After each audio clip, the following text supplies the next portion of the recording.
Bueno, vamos a empezar con la tercera clase y en realidad en esta tercera clase vamos a ver la otra dimensión del aprendizaje. ¿Se acuerdan? Ya hemos visto los aspectos orgánicos.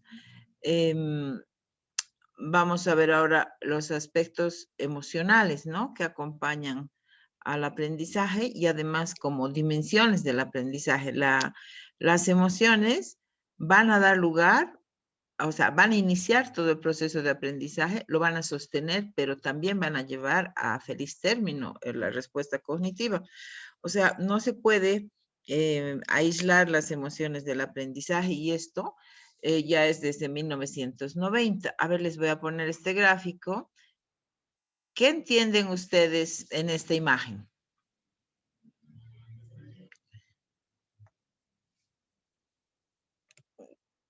¿Qué pueden observar? Recording in progress.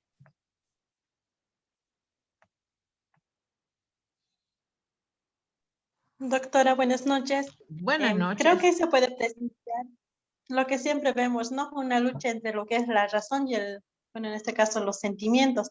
¿Cuál de los dos gana? ¿Cuál de los dos tiene prioridad en nuestra vida? La razón y la emoción. Esa sí ha sido la lucha de siempre, ¿no? Y estamos saliendo recién nomás de un paradigma en el que se pensaba que la persona que es más emocional, la persona que se emociona, tenía baja la parte de la inteligencia, ¿no? Como que la razón siempre debería primar, pero las neurociencias nos van mostrando que vamos a ir viendo en todo el transcurso de esta exposición, que muchas veces nuestras decisiones, hasta nuestro aprendizaje, tiene un alto contenido emocional. Finalmente, a veces podemos decir, ¿quién decide? Si decide la razón o decide el corazón o decide la emoción, ¿no? Para que un pensamiento, una decisión sea cortical, tiene que haber acceso al córtex, porque como van a ver, la respuesta emocional es mucho más rápida que la respuesta racional. Entonces, para que nuestras respuestas sean razonadas como se pretendía antes, ¿no?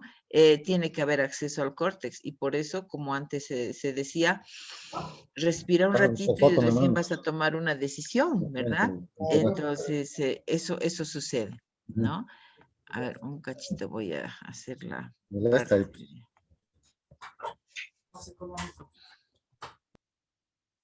Ya, vamos a continuar. Entonces, les decía que esa era la lucha hasta hace muy poco. Miren, en 1900, vamos a ver un poco el desarrollo histórico de las emociones, y en 1990 es un año, una década en realidad, del 90 al 2000, una década en la que hay muchos cambios porque ya la neurociencia empieza a hacer investigaciones y aparecen bastantes científicos que van estudiando este tema.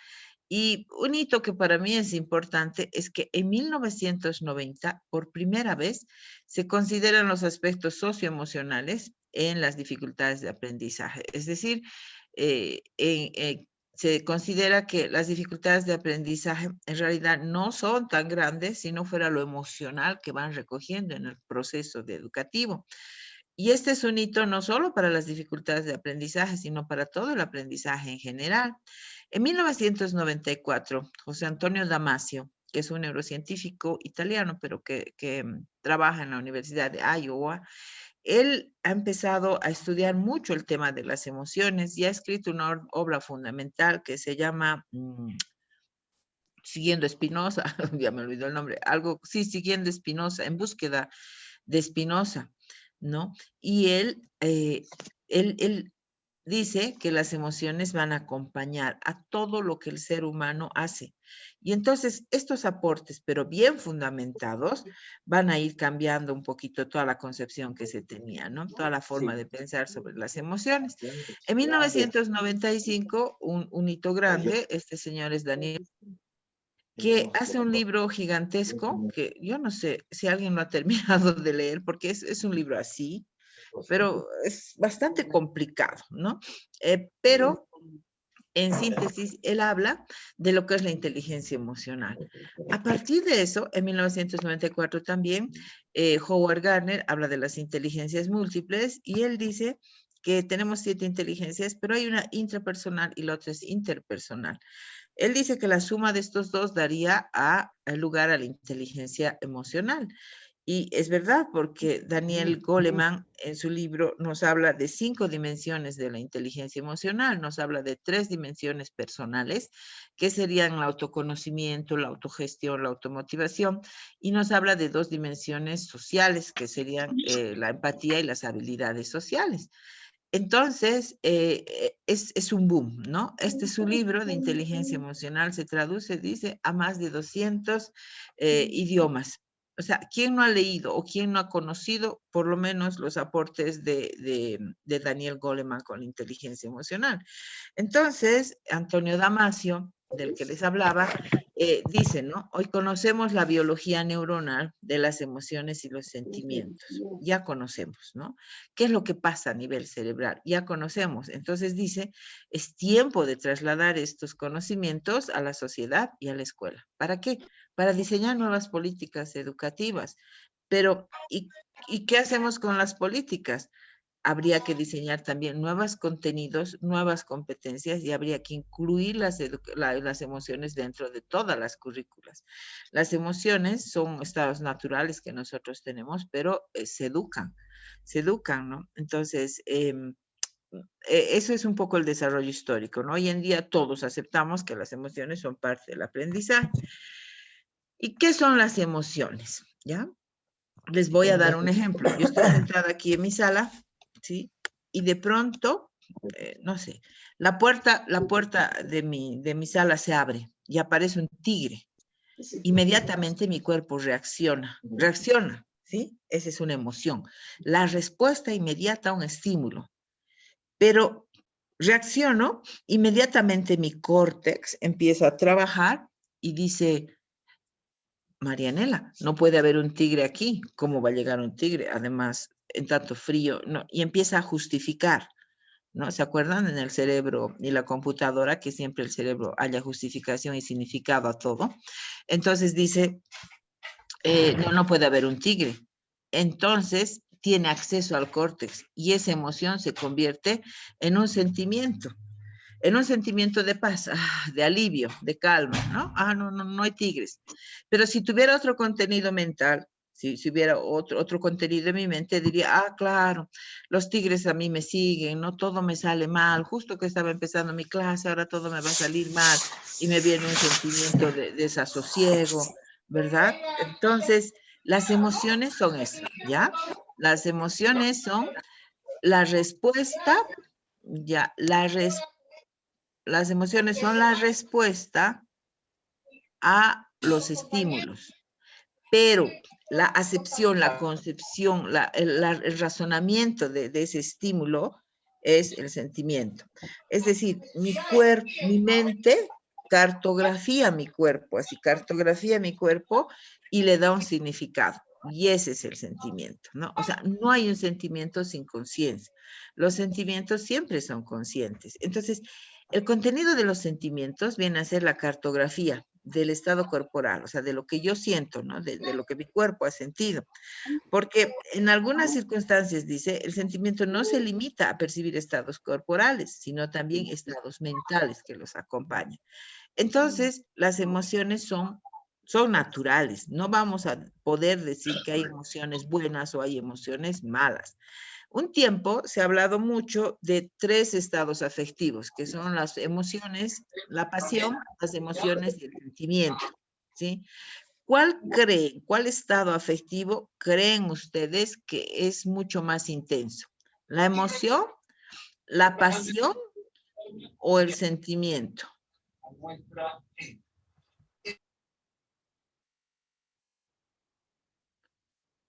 ¿Cuál creen ustedes? ¿Puede repetir la pregunta, doctora? ¿Ya? ¿Cuál estado emocional es más intenso? ¿Un sentimiento, una emoción o la pasión? Intenso lo dice en un sentido de prolongación de tiempo. No, O de intenso, que manera tiene de un pico sentirlo. así elevado, fuerte.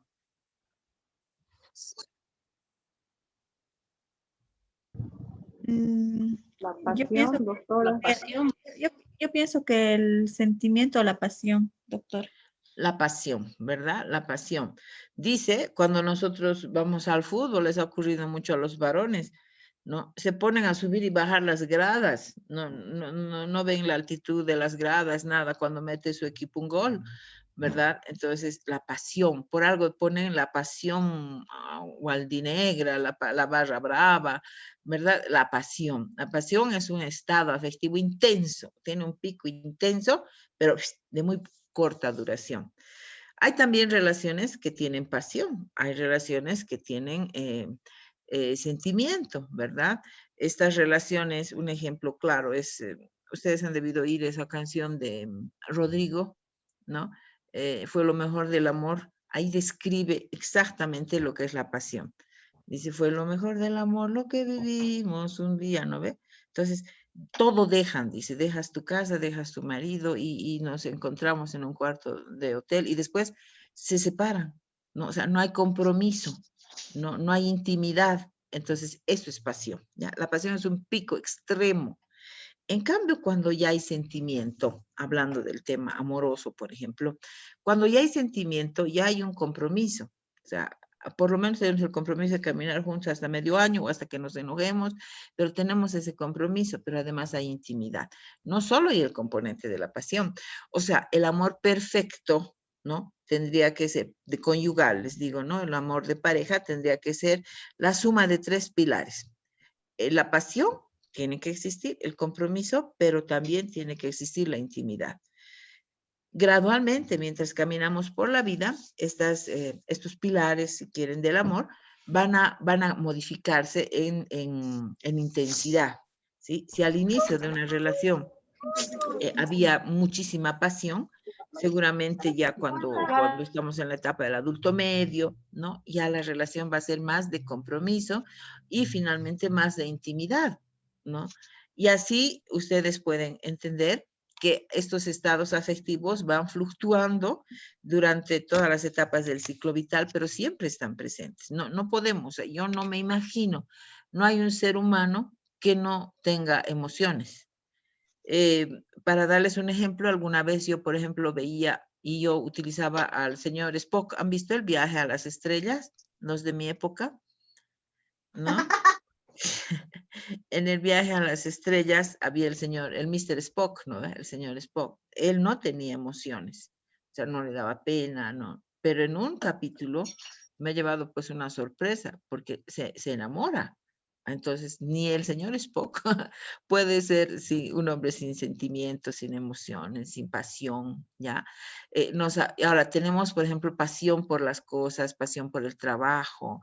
Dice José Antonio Moro, un educador apasionado, enamorado de las almas, ¿verdad? Entonces, ¿por qué se dan estos picos? Porque nuestro cuerpo, o sea, nuestro organismo, no aguantaría, ¿no? Estos estados permanentes.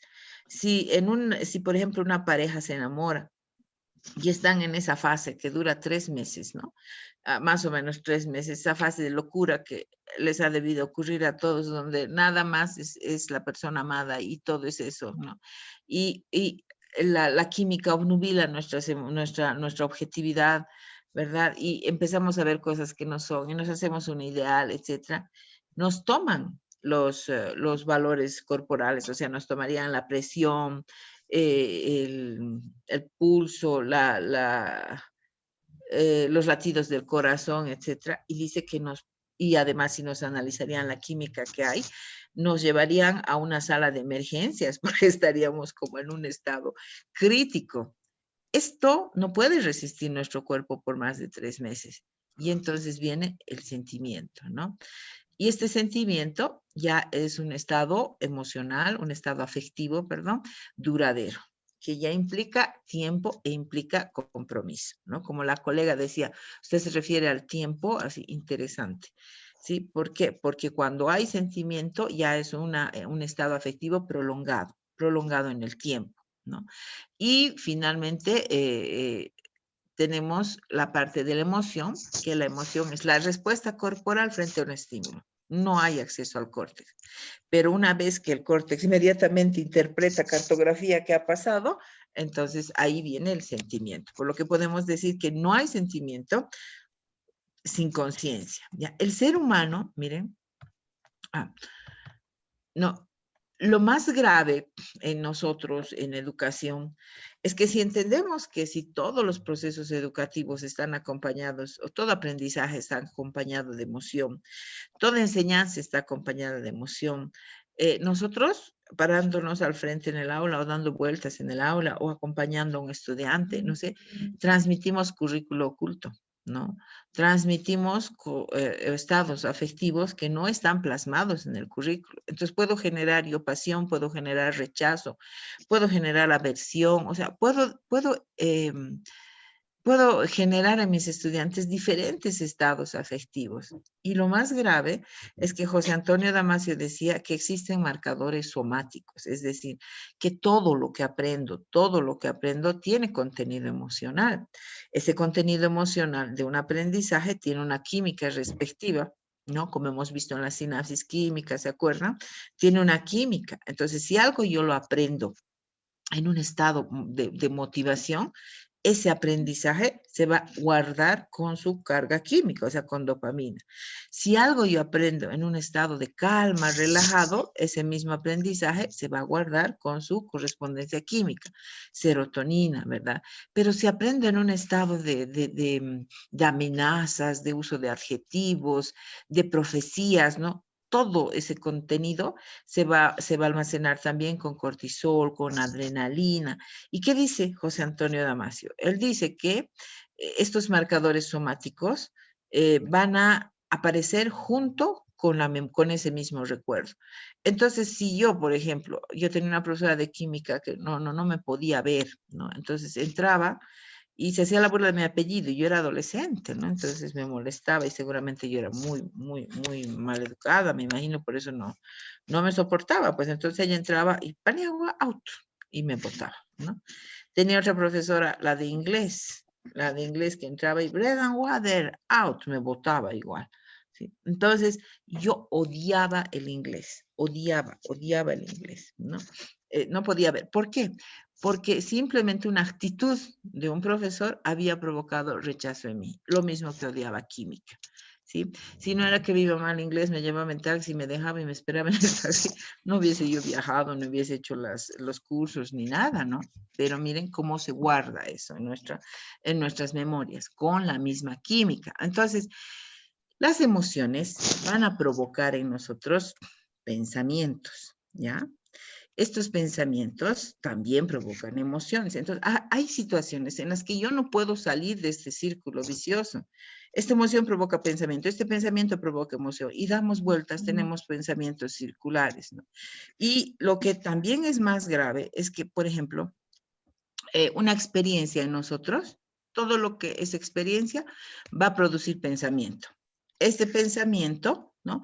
Va a producir ideas, ¿no? Conceptos, pero también me van a llevar a una toma, a opiniones, ¿verdad?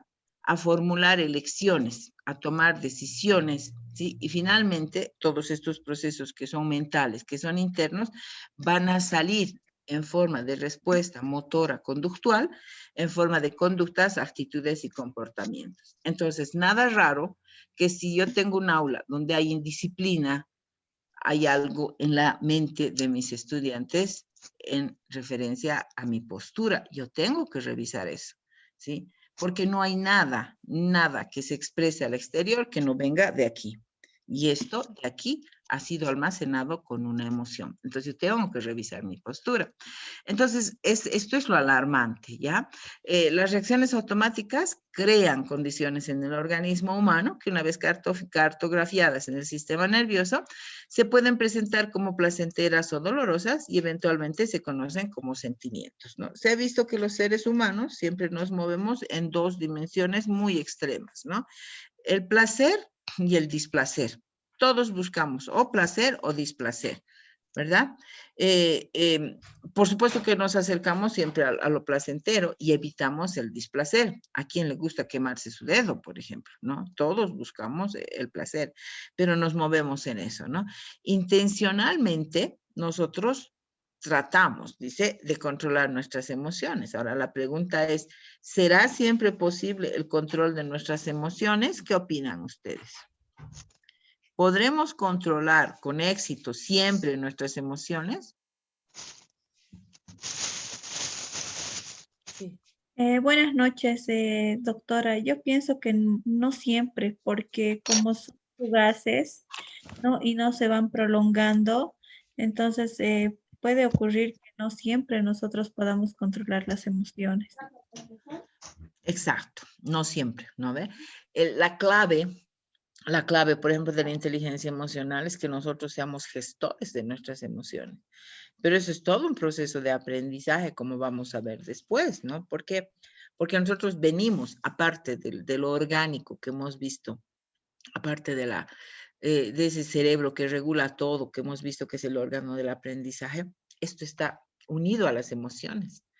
Si ustedes se acuerdan, cuando hemos visto toda la fisiología básica para la educación, cuando veíamos el cerebro, ¿no? Yo les decía que hay un cerebro, este es el córtex, este es el sistema límbico, ¿verdad? Este sistema límbico que está al medio de nuestro cerebro es el que regula las emociones. O sea, nuestro cerebro tiene áreas para las emociones, ¿no? Entonces, vean, esto es bien importante. ¿Por qué? Porque es parte nuestra el tener emociones. No vamos a poder desligarnos de nuestras emociones. Entonces, ¿qué hacemos? Las tenemos que aprender a gestionar. ¿Ya? Bueno, tenemos 6 emociones que son básicas, ¿ya? Básicas. En estas 6 emociones tenemos el miedo, la rabia, la sorpresa, el disgusto, la alegría y la tristeza. Todas las demás están en esta gama. Todas las demás. Por ejemplo, el terror. El terror es el extremo del miedo, ¿ya? La rabia. La rabia es, la ira es el extremo de la rabia. O sea, en estas 6 emociones, de estas 6 emociones, vamos a sacar toda la gama de emociones que nosotros conocemos, ¿no? Y experimentamos. Entonces, esas son las emociones básicas. Ahora, miren, tenemos toda la carga, tenemos todo el componente orgánico para emocionarnos, si quieren. Estas 6 emociones básicas han sido encontradas en todas las culturas, ¿ya? Mir es una antropóloga que ha viajado y ha hecho investigaciones en 20 culturas.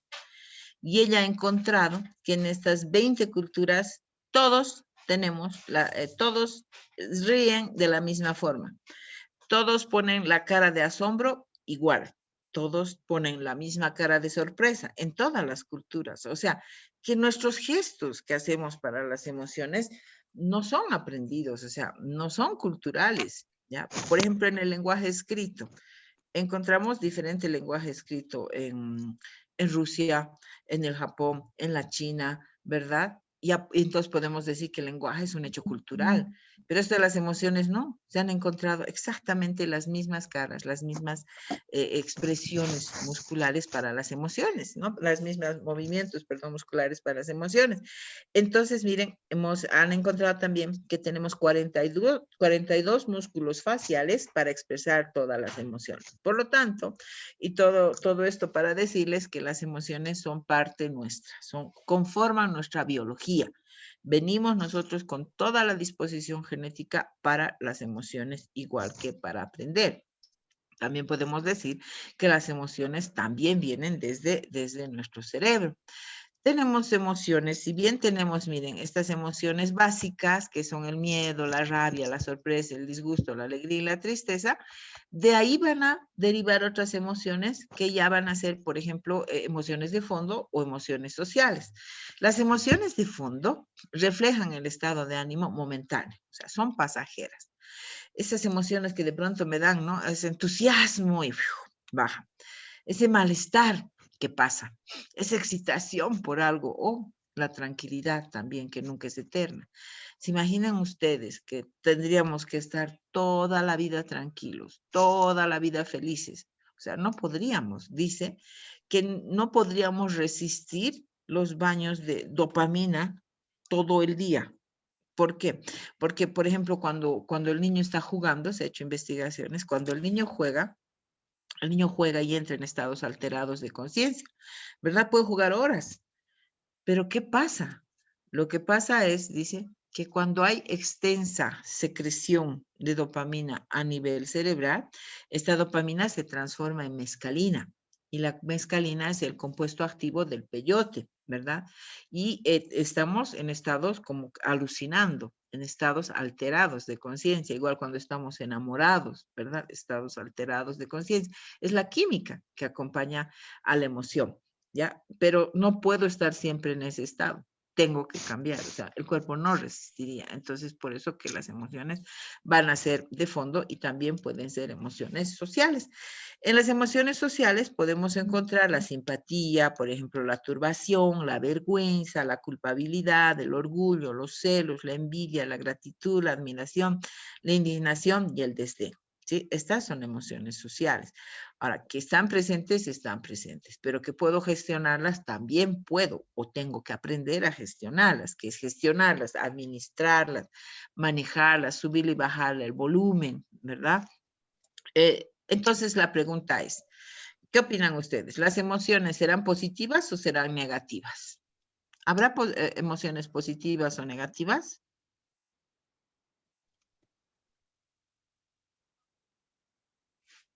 Marvin, por favor. ¿Y cómo está, doctora? Buenas noches. ¿Cómo está? Bueno, desde mi punto de vista no hay emociones positivas o negativas, porque todas las emociones en realidad son funcionales, o sea, todas nos sirven. Entonces yo hablaría más desde el punto de vista de pronto adaptativo o desadaptativo, de pronto, ¿no? Ver en qué momento unas funcionan y en qué momento no va a funcionar esa misma, que en otro momento sí funcionó. Algo así, doctor. Excelente, excelente. ¿No? Y es verdad, o sea, no puede haber emociones positivas o negativas, ¿no? Como decía Marvin, son más bien adaptativas. Todo es relativo. Imagínense ustedes, si no hubiera ese sentimiento, esa emoción, sí, es una emoción de asco, ¿no? Que se convertiría en un sentimiento de repudio, ¿verdad? Ya hubiésemos muerto, hubiésemos comido comida podrida, la especie no hubiese durado, ¿verdad? Entonces, o tampoco podríamos estar eternamente alegres, ¿no? Entonces nosotros decimos la alegría es positiva, es funcional y nos sirve para adaptarnos, ¿ya? Aún la ira es adaptativa. Entonces, que hay momentos en que a veces tengo que sentir ira, hasta en la Biblia, para los que creen en la Biblia, ¿no? Hasta en la Biblia Jesús dice, se ha enojado, dice, airaos, pero no pequéis, dice, o sea, no dañes al otro con tu ira, en otras palabras, pero puedes tener emociones, ¿no? Entonces, es relativo, ¿ya? No podemos calificar nosotros las emociones en negativas o positivas, sino que tenemos que ver el contexto en el que se producen estas emociones. Pero la ira, por ejemplo, va a venir de un entorno negativo, de una experiencia negativa, me imagino, pero tampoco sería bueno que yo jamás experimente ira. Viviría aplanada emocionalmente, ¿verdad? No es cada vez, no es que yo tengo que estar iracunda todo el día, pero si nunca he experimentado un enojo, ira, es que algo pasa en mí, ¿no? Este aplanamiento emocional se da en personas que les han destruido, por ejemplo, esta zona, la zona prefrontal en experimentos que vamos a ver cuando veamos en la inteligencia ejecutiva. Entonces, no, ¿ya? Pero tampoco es cierto que siempre las emociones tienen que ser positivas. Entonces, como decía Marvin, lo ha dicho muy bien, o sea, son adaptativas y son funcionales. Y dependen siempre de un contexto. Ahora, ¿cuál es la importancia de las emociones?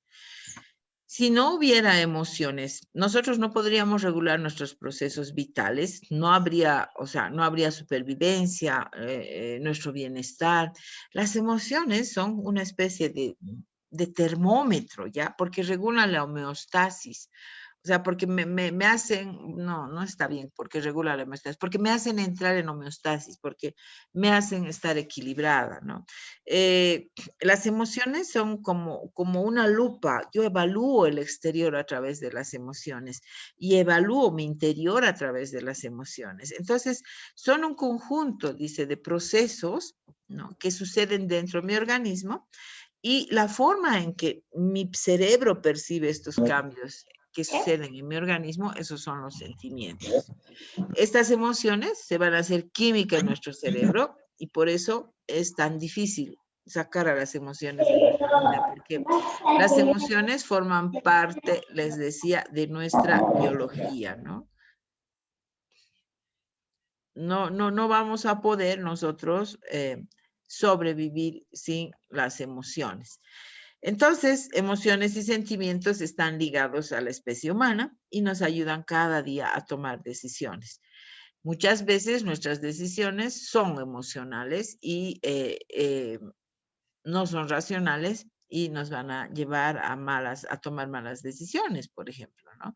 Entonces, la idea es que siempre nuestras decisiones sean razonadas, es que yo pueda evaluar, ¿no? Evaluar competencia de estímulos para decidir por un estímulo o evaluar situaciones, ver alternativas, pero la mayor parte de las veces yo actúo en consecuencia o yo tomo decisiones basadas en la emoción. Mire, la velocidad de respuesta, se dice que el hemisferio derecho es el encargado de las emociones negativas y el hemisferio izquierdo de la razón, ¿no? Entonces, la velocidad de procesamiento del hemisferio derecho es de 125 milisegundos y la velocidad de procesamiento del hemisferio izquierdo es de 500 milisegundos. O sea, ¿qué decide? ¿La emoción o la razón? ¿Sí? Y ahí queda la duda, ¿no? Después ya les había adelantado que nosotros tenemos la suma de la inteligencia interpersonal. O sea, ¿qué es la inteligencia interpersonal? Es la capacidad que una persona tiene de entender a los otros, de manejar a los otros, de comprender, de empatizar con los otros. Y la inteligencia interpersonal no es la persona tímida. La persona que tiene inteligencia intrapersonal es la persona en realidad que se conoce bien, se autogestiona, se automotiva. Si sumamos eso, que yo me conozco, que yo me gestiono, que yo me automotivo, pero que además soy empático, entiendo al otro, soy altruista, entonces tenemos esa suma que va a ser a la inteligencia emocional. ¿Sí? Eso ya nos decía Howard Gardner y nos hablaba de estas dos inteligencias. Y vean, aquí tenemos ya el circuito, vean, toda esta parte es el sistema límbico. En el sistema límbico vamos a encontrar el tálamo, les decía, el tálamo es como un huevito y al tálamo llegan todos los impulsos y del tálamo se distribuyen a las partes del cerebro, ¿sí? Este tálamo entonces evalúa, o sea, todo tiene una evaluación emocional, ¿no? Después tenemos el hipocampo y el hipocampo es el órgano de la memoria de trabajo. No solo funciona aislado, ¿no? Pero es el órgano donde se integra toda esta información. Entonces la memoria también tiene que ver con las emociones, ¿sí? Está la amígdala, donde se procesan las emociones intensas, la alegría y la tristeza. Y todo lo que tiene contenido emocional pasa por la amígdala, ¿ya? Entonces, vean, tenemos todo un sistema cerebral que se llama el sistema límbico que se va a encargar de todo lo que son las emociones, por lo que podemos concluir que todo aprendizaje tiene contenido emocional. Toda experiencia activa emociones. Las emociones activan la amígdala, además acompañadas por hormonas y neurohormonas que van a ir hacia la memoria, que es el hipocampo. Entonces, esa es la ruta, por lo que decimos que todo lo que aprendemos tiene contenido emocional. Pero mire, no todo se queda aquí. Ya veíamos en la primera clase que todo lo que está aquí se comunica con nuestro cuerpo a través del sistema nervioso periférico y de los pares craneales también, pero también de los nervios espinales. O sea, todo llega a mi cuerpo. El ejemplo más claro, también les decía, es una depresión. Cuando yo estoy deprimida, hasta mi cabello se seca, mi piel se seca, mis ojos dejan de brillar. ¿Por qué? Porque toda esta química llega hasta las periferias de mi cuerpo. Hay unos neuropéptidos, se llaman, son unos químicos, los cuales transportan todos los otros químicos hasta las periferias de nuestro cuerpo a través de la sangre, ¿no? Crean defectos en nuestro cuerpo entero. Si yo me asusto, todo mi cuerpo se asusta, ¿verdad? Si siento horror, si siento felicidad, o sea, todo, todo, todo. La única parte de nuestro cuerpo que expresa por sí misma una emoción sola son nuestros ojos, ¿ya? Nuestros ojos se pueden interpretar solos. Solo la mirada puede decir tristeza, pena, decepción. En cambio, las otras partes de nuestro cuerpo tienen que actuar integradas para yo detectar un estado emocional, pero los ojos nos van a mostrar todo, ¿no? Entonces, es como que tenemos dos mentes, ¿no? Es como que, digo, no es que tenemos, es como que tendríamos dos mentes. Tenemos una mente racional, que está en el hemisferio izquierdo, y una mente emocional, que está más en el hemisferio derecho, ¿ya? La mente racional es mucho más lenta. En la mente racional, el pensamiento va a primar antes que el sentimiento. En cambio, en el hemisferio derecho, no hay la reflexión, está la respuesta. Este es un sistema que no maneja lógica, sino más bien maneja emociones, ¿sí? Que a veces no van al córtex, no llegan hasta el córtex y no están siendo reguladas. Entonces actúa en el presente como en el pasado y domina a la mente racional. ¿Por qué decimos que domina? Porque la verdad de las verdades, fíjense, la neocorteza es más lenta, esta parte de afuera. Su tiempo de respuesta es de 125 milisegundos, ¿no? A ver, tenía otro dato aquí, los 500 milisegundos. Bueno, ya voy a encontrar, ¿ya? Entonces, les decía que tenemos estas dos mentes, entonces son características. Una es, este hemisferio izquierdo es muy lógico, es muy analítico, es racional, evalúa, observa, saca características esenciales, hace una evaluación, toma decisiones razonadas, maneja muy bien la lógica, puede ir de A a B, de B a C, pero en el hemisferio derecho se hace todo un trabajo holístico, ¿no?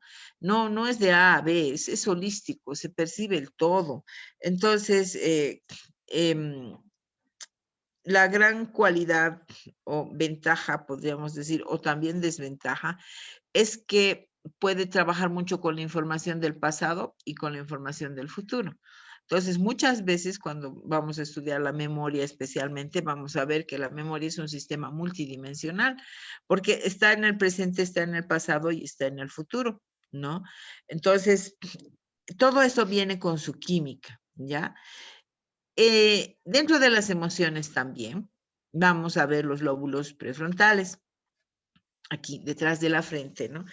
Se ha encontrado que la corteza prefrontal ventromedial están las emociones sociales. Ahí está la empatía, ¿no? Esa corteza ventromedial y la corteza orbitofrontal se ha visto que es más pequeña, por ejemplo, en las personas que tienen tendencias psicópatas, ¿no? La corteza izquierda, o sea, esta corteza izquierda del hemisferio izquierda mitiga las emociones y a todos nos ha sucedido. ¿Quién de ustedes escribía diarios? En mis épocas, las chicas escribíamos diarios.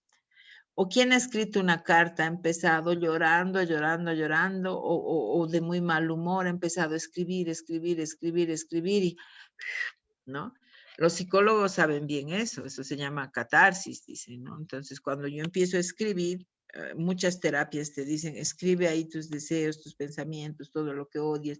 Ahora vamos a quemar el papelito, ¿verdad? ¿Por qué? Porque la corteza izquierda, con su lógica, aplaca las emociones que están manejadas con la corteza, con el hemisferio derecho que alberga mucho las emociones negativas. Entonces, cuando nosotros escribimos, ¿no? Escribimos nuestras emociones, sucede lo mismo con los niños, nosotros lo que hacemos es, mira, estás enojado, raya, rayar, a ver, aquí dibujo una persona, rayar, entonces los niños le rayan, ¿no? En esa lógica de escribir se aplaca la emoción, ¿no? Y terminamos tranquilos. Y esa es la prueba clara de que la corteza izquierda mitiga las emociones, ¿sí?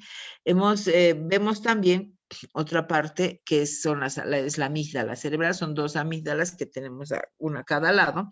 Estas amígdalas tienen que ver con el aprendizaje y el recuerdo, o sea, las amígdalas del cerebro consolidan los recuerdos. Entonces, estas amígdalas son un intermedio entre los estímulos que compiten emocionalmente, ¿no? Movilizan y facilitan la reacción de huida o ataque, o si se prepara o si se separa del cerebro, se produce ceguera afectiva. Se ha visto en gatitos, apenas es que hacen mucho experimento con gatitos, con animales, a gatitos que les han quitado la amígdala, ¿no? Se han vuelto feroces, ¿no? Así parecían leones. ¿Y qué ha pasado? Han perdido esa afectividad. Entonces, por eso se dice que el cerebro, si se quita esas partes de la amígdala, hay ceguera afectiva. Son personas planas, ¿no? Sin emociones o con solo reacciones. Entonces, nuestro sistema no, emocional tiene también un sistema de defensas. El ser humano está diseñado no para sobrevivir, pero también para defenderse. Entonces, ¿qué pasa? Lo que pasa es que cuando hay algo que nos perturba, por ejemplo, algo que amenaza, algo que desconocido, que hace que yo me defienda, yo me voy a defender de tres formas. Voy a huir, voy a paralizarme o voy a atacar. ¿Sí? Cuando algo para mí representa una amenaza, o huyo, o me paralizo o ataco. Y en la educación, ¿qué puede ser? Un examen, ¿no? Me paralizo. Una mala respuesta de los estudiantes, o sea, me están atacando, se sienten agredidos, amenazados, ¿verdad? O demasiada huida, ¿sí? No vienen a clases, o sea, algo pasa, es el sistema de defensas, es el sistema frente a la amenaza que tenemos que está actuando, ¿sí? Entonces vemos que las emociones tienen toda esta su fisiología. Miren, aquí hay algunos datos. La neocorteza es más lenta, ¿no? El tiempo de respuesta es 125 milisegundos, ¿no? El pensamiento, ya decíamos, las ideas surgen de la emoción, ¿no? Preceden a los sentimientos y cuando se estirpa, por ejemplo, las amígdalas cerebrales, no hay respuesta emocional. El hipotálamo es otro órgano donde se van a también procesar algunas de las emociones, ¿no? ¿Y qué hace el hipotálamo? El hipotálamo es el encargado de poner la química de cada emoción al torrente sanguíneo. Y esto va a llegar a todas las partes de nuestro cuerpo. Bueno, entonces tenemos un sistema nervioso autónomo, ¿no? Cuando estamos enojados, por ejemplo, nuestro corazón empieza a palpitar. O cuando algo nos emociona, ¿no? Nuestro corazón palpita. O cuando estamos tristes, hay una labilidad, ¿verdad? ¿Por qué? Porque este sistema límbico está conectado con nuestro sistema nervioso autónomo. Entonces, vean, hay comunicación. Cuando desaparece el enojo, dice, el sistema límbico se relaja, pero el autónomo tarda en recuperarse. Y aquí hay un dato curioso, el sistema autónomo en la mujer tarda más en desactivarse que en el hombre. Se dice que en la mujer, perdón, disculpe, se dice que en la mujer el sistema nervioso periférico tarda en recuperar 5 minutos, en el hombre 3 minutos. O sea, ¿qué implica esto? Que a la mujer le dura más el enojo que al hombre, ¿ya? En un aula, ¿cómo podemos aplicar esto? O sea, vamos a entender que, por supuesto, las niñas van a enojarse más tiempito que los chicos, ¿sí? Y ahí también yo puedo intervenir o hacer algunas adaptaciones. ¿Qué relación habrá entre emociones y aprendizaje? ¿Sí? Como veíamos al comienzo, la vía científica era la razón y la lógica, ¿no? Después, las emociones, ¿no? Acompañan todos los actos del ser humano. O sea, no se puede entender un aprendizaje sin emoción. Ha habido una época en la que Thomas Willis, en 1800, al que se le llama 1840, 50, más o menos, a él se le llama el padre de la neurología. Thomas Willis ha sido muy inteligente y ha separado, ¿no? Ha separado la mente del alma. Lo que el clérigo en esa, o sea, la iglesia en esas épocas no quería hacer, ¿no? Eh, em, Reinaba el oscurantismo, aquella persona, por ejemplo, que tenía epilepsia era quemada, etcétera. No podían ellos entender, ellos pensaban que el alma estaba en el cerebro, y si alguien hablaba de mente, entonces decían, ya no le dejaban investigar. Thomas Willis separa, ¿no? Muy inteligentemente separa mente, separa alma, y a partir de eso se empieza a hacer estudios, ¿no? Ese es un hito, ¿no? Todo lo que aprendemos, todo lo que recordamos está acompañado de una emoción. Por lo tanto, los recuerdos se asocian a las emociones. Ahora, ¿en qué se basa el aprendizaje? ¿Cómo podemos decir que ha habido aprendizaje si no ha habido algo memorizado? Entonces, la memoria se acompaña de las emociones, ¿ya? ¿Cuál es la importancia de esto? Es que nosotros somos transmisores de mensajes y nosotros vamos a influenciar la estructura psicológica de los estudiantes, ¿no? Todos nuestros mensajes tienen una neuroquímica. Ahora, lo que tenemos que ver es que en el cerebro no hay una red específica para entender lo verbal, otra red específica para entender lo corporal. En nuestro cerebro, todos los mensajes se entienden, los mensajes verbales y no verbales se entienden de la misma forma. Entonces, no es necesario que yo te diga, bruto, inútil, no sirves para esto o para el otro, o no eres buena para química, o como alguna vez yo he oído en la universidad, inclusive le han dicho a una persona muy cercana, le han dicho, bueno, ¿para qué vienes? ¿No?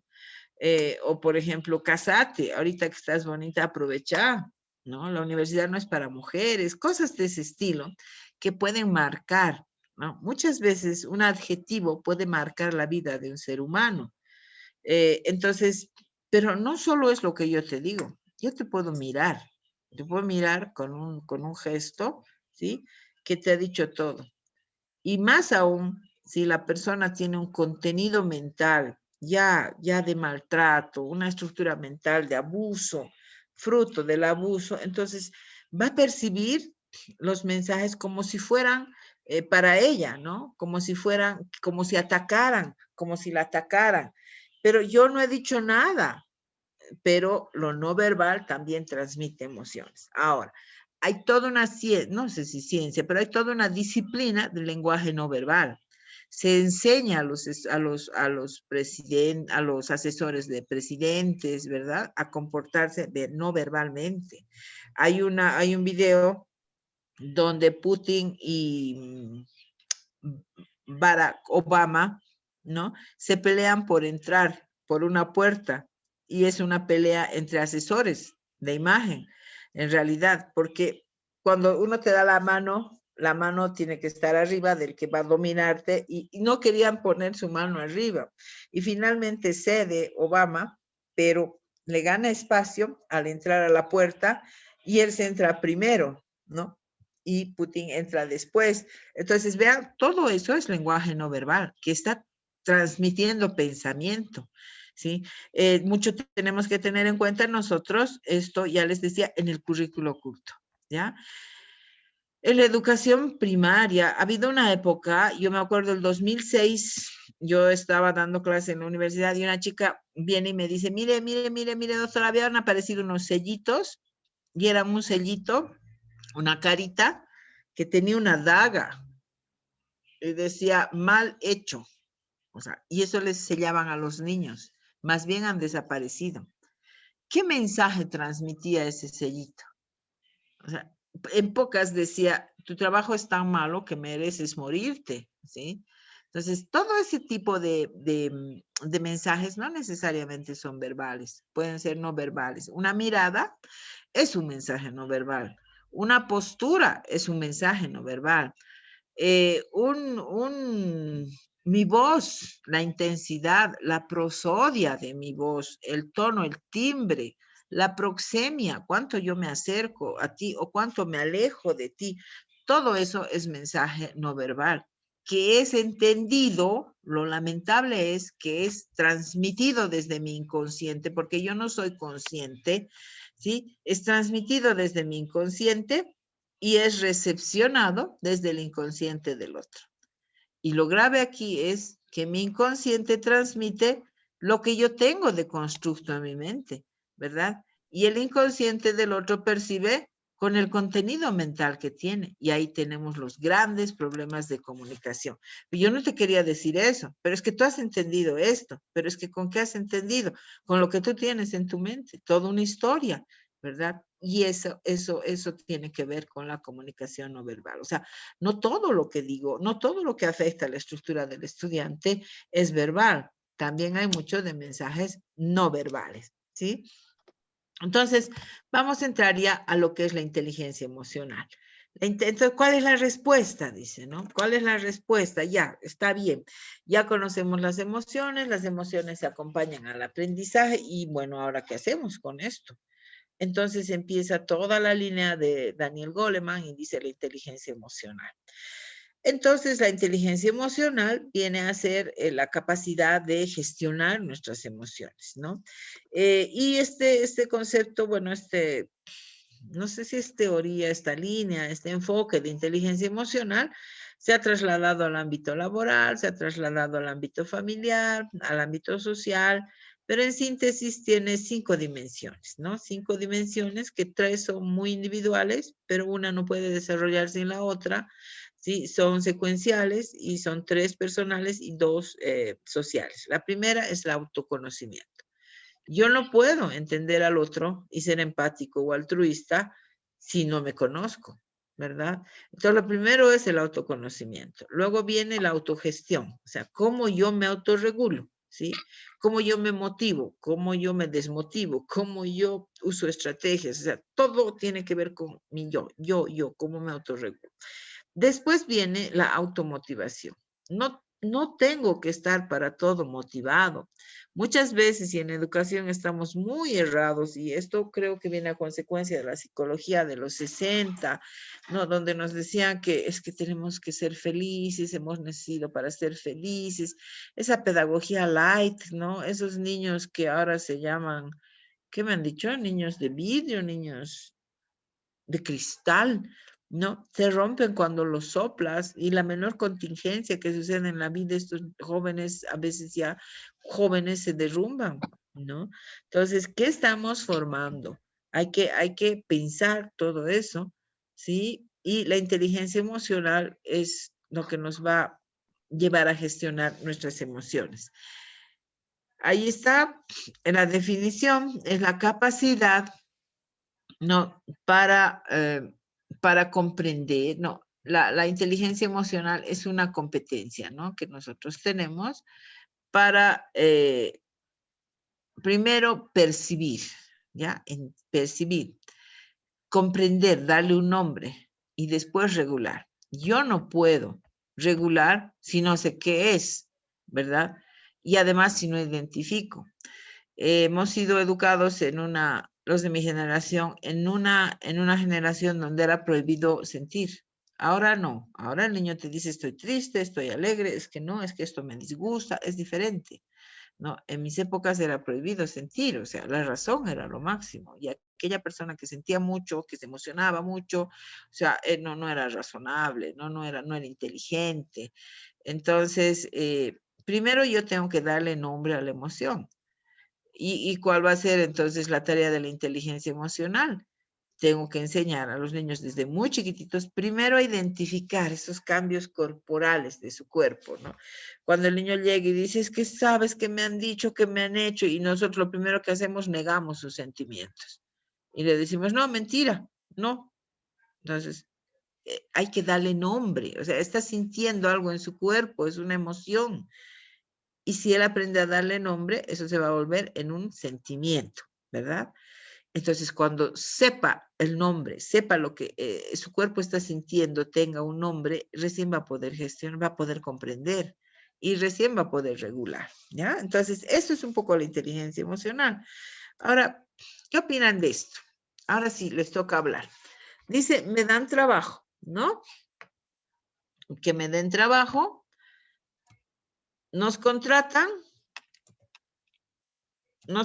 ahí, lo vamos a hacer más fácil. Nos contratan por nuestra inteligencia cognitiva, ¿ya? 100, 100, 100, 100 en todo. Y nos despiden por nuestra inteligencia emocional. A ver, ¿quién me ayuda a interpretar esto?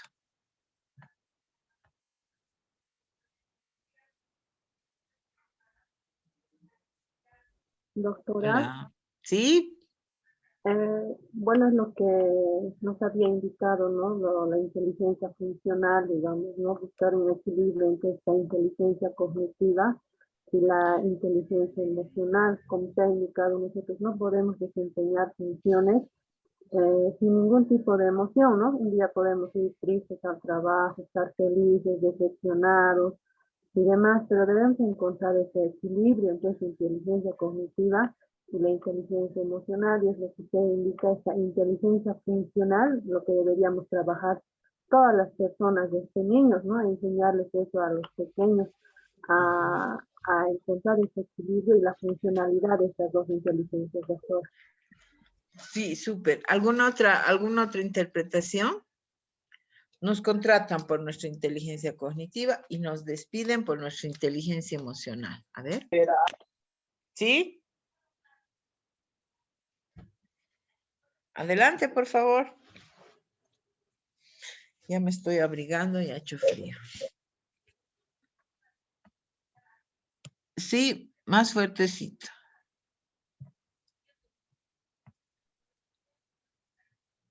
¿Alguien quería hablar? Amparo, por favor. Bueno, doctora, un poco, ¿no? Haciendo reflexión tal vez a lo que me muestra en pantalla, es necesario decir que es extraño, ¿no? Que en este caso puedan despedirle por la inteligencia emocional, porque la inteligencia emocional está muy ligada también a lo que es el liderazgo dentro del trabajo. Una persona para ser líder, para llegar a rangos, en este caso un poco altos, tiene que tener bien, en este caso, bueno, la capacidad para poder manejar su inteligencia emocional. Pero muchas veces puede surgir esto porque, ya bueno, como casi la mayoría de los colegas y en la clase también se ha visto, es que no tenemos un equilibrio en el manejo de nuestros, bueno, en este caso de nuestras emociones. Hay personas que, como puede mostrarse en algún trabajo, son inteligentes, se guían rápidamente, pero muchas veces la emoción es lo que puede ser su peor defecto, ¿no? Llevarlo, digamos, de una empatía que sí se debe tener, pero ya a un rango más extremo. Y muchas veces ese equilibrio que no, bueno, en este caso que se presenta en una persona es que causaría esto. Porque repito que la inteligencia emocional más bien debería ligar para que esta persona, si ya tiene un trabajo, como usted indica, ya ha sacado 100, 100, 100 en toda la parte cognitiva, bueno, sea un próximo líder en la institución. Claro. Es que estamos educando solo una parte, ¿verdad? Estamos educando lo cognitivo, pero no estamos educando lo emocional. Yo sí. Hugo,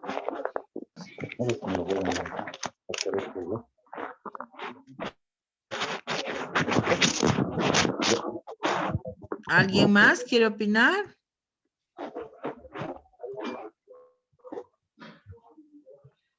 Buenas noches, doctora. ¿Sí? Bueno, respecto a esta situación, ¿no? De la inteligencia cognitiva, como decía anteriormente, pienso que es no más la sapiencia, digamos, de cada persona, ¿no? Todo lo que tiene o lo que va estudiando y va almacenando en la cabeza y llegado el momento en un trabajo demuestra, ¿no? Todo aquello, todo ese conocimiento que va adquiriendo. Entonces, cuando lo despiden por la inteligencia emocional, pienso que como usted ha dicho, en inteligencia emocional no solamente se enfoca a una persona, sino también al resto de las personas. Entonces, y a veces puede ser el motivo por el cual nos despiden de inteligencia emocional es por ser empáticos, ¿no? Por decir, tal vez hay personas que tal vez no tienen el mismo grado de desarrollo cognitivo como el tuyo o que no asimilan bien las cosas. Entonces, y al final lo que conseguimos es que esta inteligencia emocional nos domine y al final pensemos, le mantendremos nomás o que esté con nosotros y después tenemos un jefe más superior y ese jefe superior nos puede llegar a despedir o bueno, de esa manera yo lo entiendo. Sí, gracias, gracias. Es verdad, ¿no? Entonces, dice, nos contratan, o sea, la realidad es que muchas veces nos contratan por nuestras notas, ¿no? En nuestro récord académico, nos contratan por nuestra capacidad cognitiva. Estamos muy bien y al mes hay un conflicto, o no somos empáticos, o no resistimos a la presión, o no manejamos la frustración, o no inhibimos el impulso. Algo pasa que muestra que tengo poca inteligencia emocional y me despiden, ¿no? Y a veces, yo lamento esto, nos quedamos años en la casa sin hacer algo. ¿Por qué? Porque no tengo inteligencia ejecutiva, no planifico, no hago proyectos, ¿no?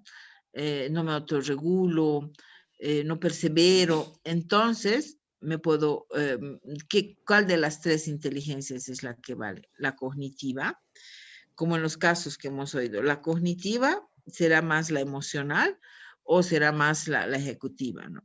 Entonces, el equilibrio entre todo esto tendría que dar el bienestar del ser humano.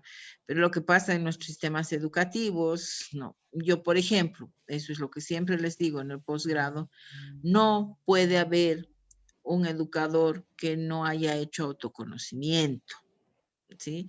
Todos los posgrados deberían tener un módulo de autoconocimiento.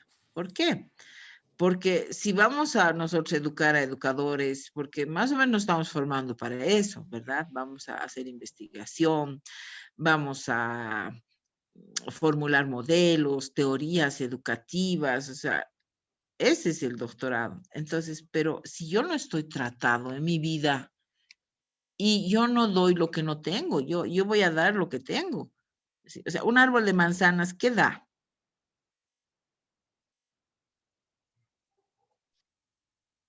Manzanas, doctora. Manzanas, pues no puede dar peras a no ser que se haga un injerto, ¿no? Entonces, la planta de papa no va a dar, pues, no sé, pepino, ¿sí? Entonces, si yo no tengo eso, ¿qué voy a dar? Entonces, nosotros tendríamos que estar muy, muy bien trabajados, ¿no? Entonces, siempre les digo, sería bien que se haga un módulo de autoconocimiento. ¿Y de dónde surge esto? Yo trabajaba en Seduca del 2002 al 2006. Sí, de 2002 al 2006. Hemos hecho las primeras aulas de apoyo a la integración escolar, ¿no? Y hemos trabajado con varios colegios, 18 colegios. Ha sido un proyecto bien interesante, ¿no? Hemos trabajado con estos colegios y sucede que hemos dado 6 talleres. Dábamos 6 talleres y después la unidad educativa recibía una especie de certificación que se llamaba Unidad Educativa Integradora. En el último taller que estábamos dando, se para una profesora y me dice algo que yo jamás me voy a olvidar. Me dice, sí, ustedes nos capacitan, ustedes nos exigen, ustedes nos piden que atendamos, que hagamos materiales, que ya, nos piden todo. ¿Y quién, me dice, y quién se preocupa de nosotros? ¿Usted entiende lo que es tener en el aula 40 chicos, con los 40, 2 autistas, niños con problemas, padres encima? ¿Alguien se preocupa de nosotros? Me decía.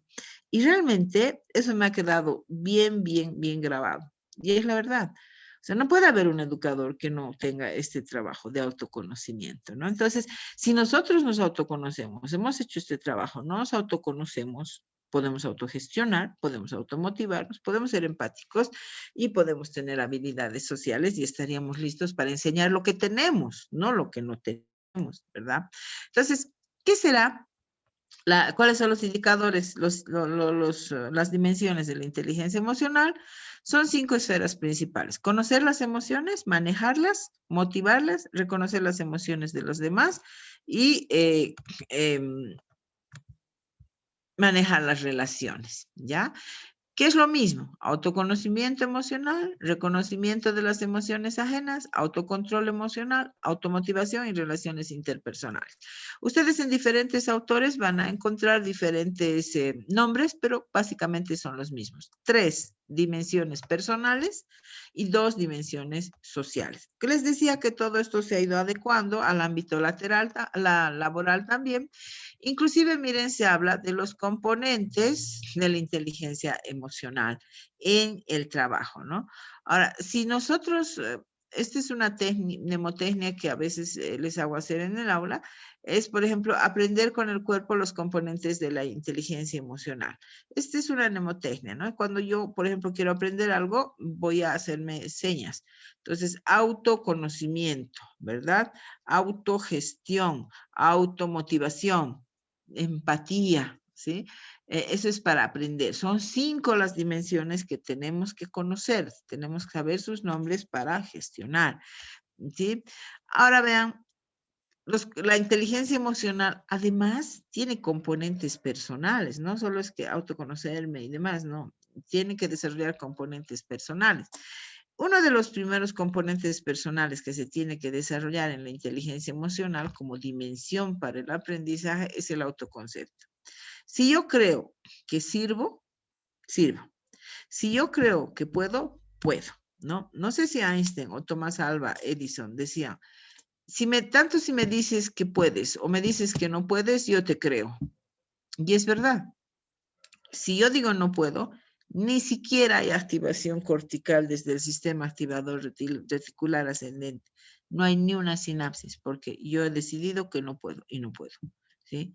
Entonces, el autoconcepto, la autoconciencia emocional, saber que yo tengo emociones, la asertividad, pedir lo que quiero, obtener lo que quiero sin dañar al otro, sin ofender, pero ser firme y obtener lo que quiero. La independencia, ¿no? Que es lo contrario a la dependencia, y la autoactualización. Entonces, esta persona que tiene inteligencia emocional, además de que se motiva, de que se autogestiona, se autoconoce, ¿verdad? Se automotiva, tiene que tener estos componentes, tiene que desarrollar todo esto.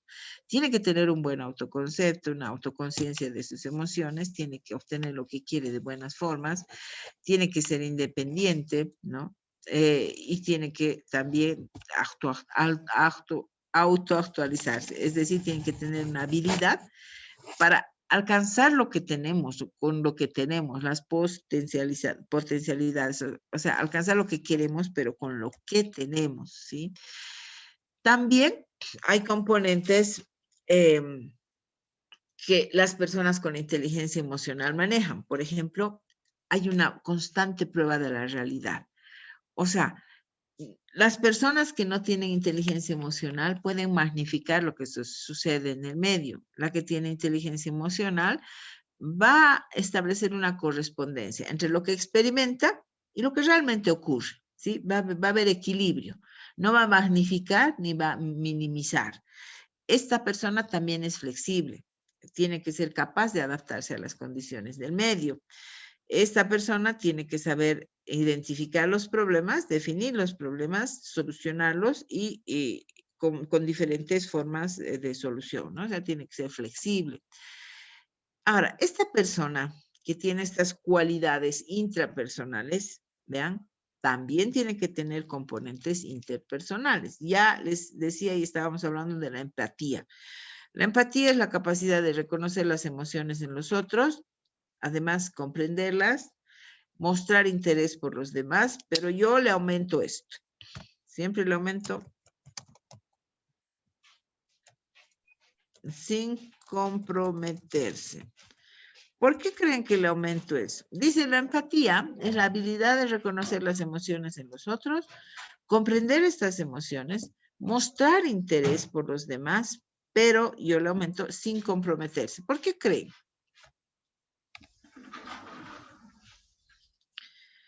¿Por qué creen que enfatizo eso sin comprometerse?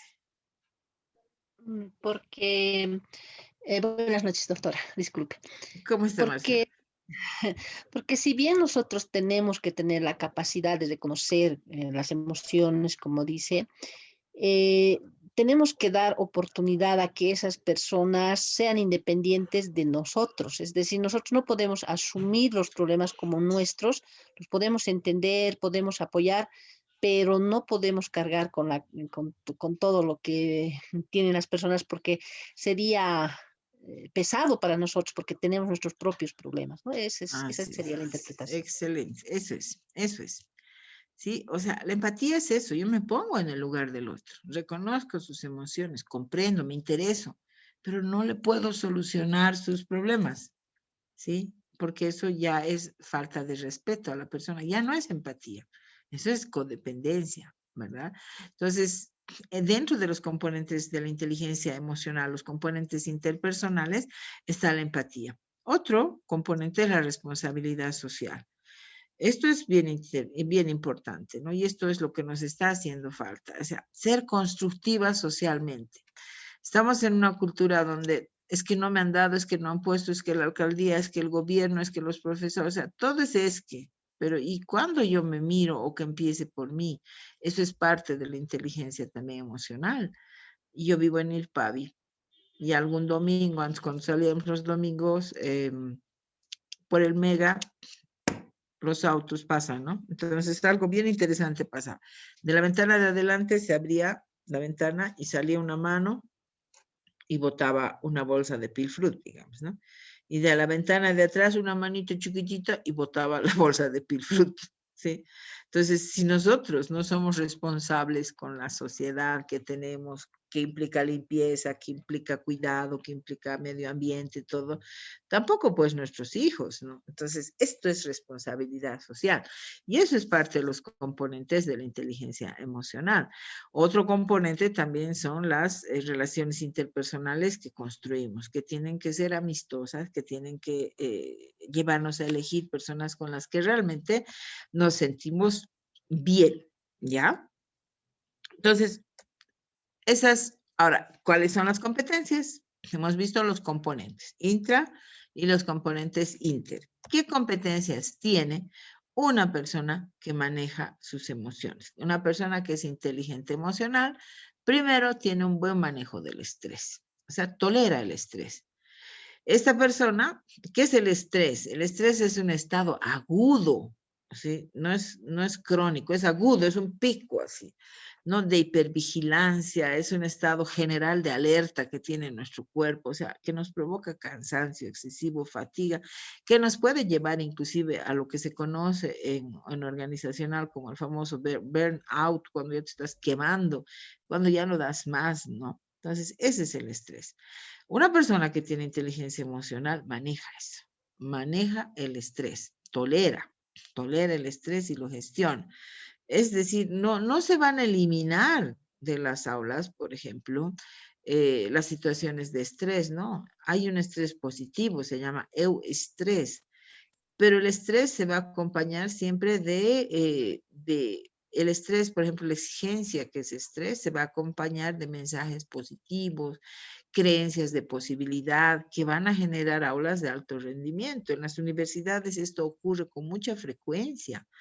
¿Sí? No, las aulas no tienen que ser libres de estrés. Tiene que haber exigencia.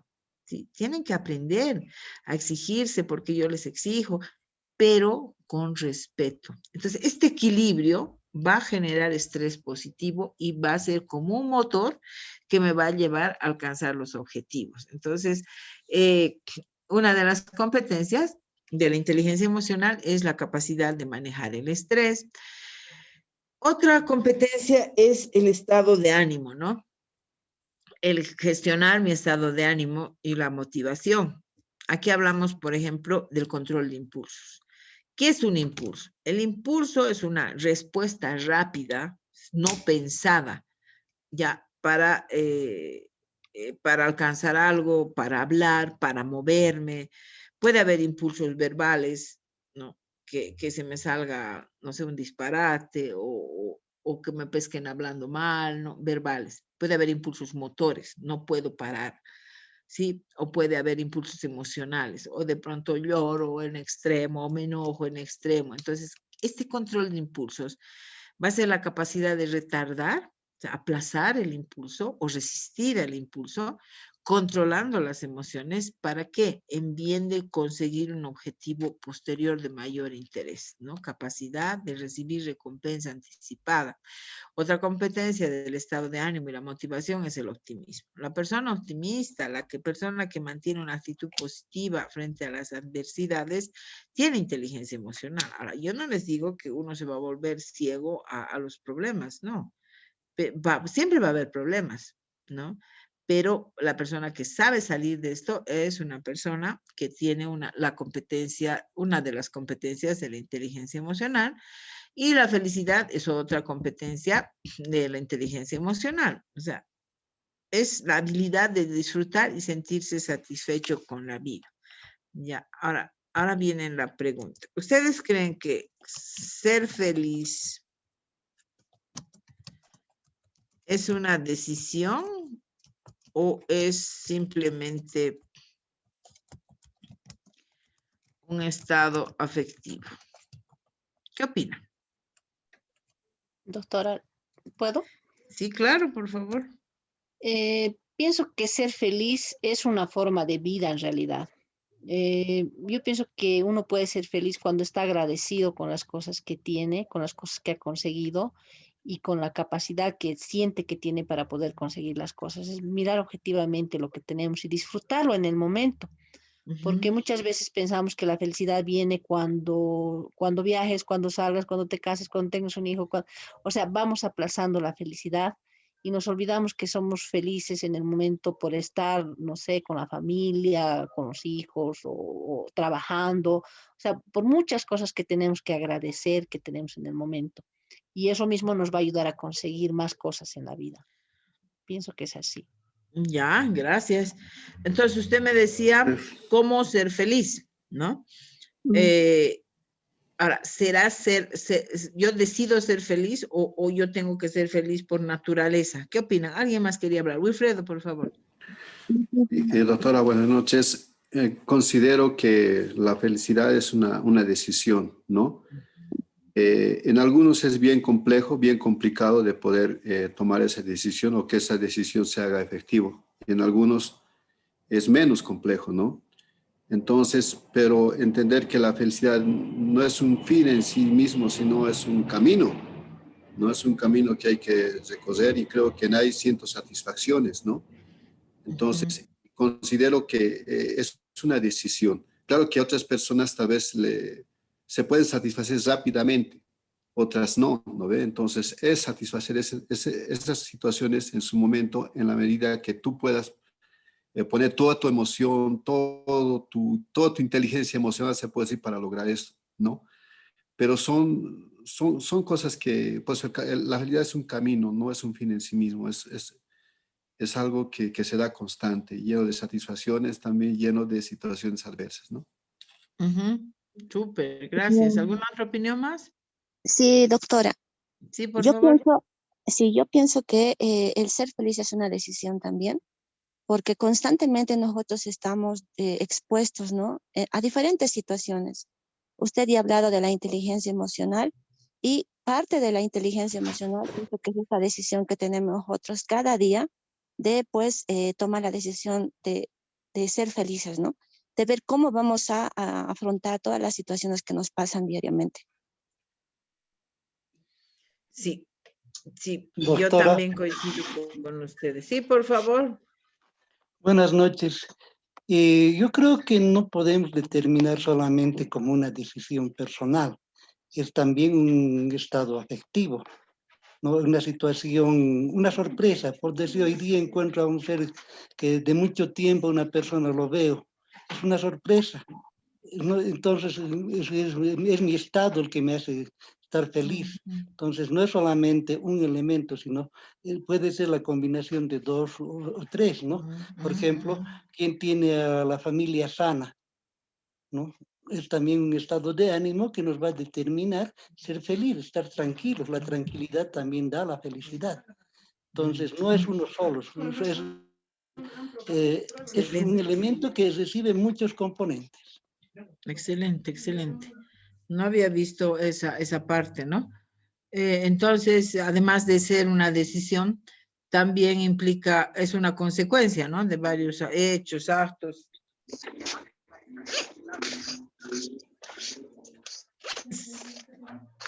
Ya, súper. Entonces,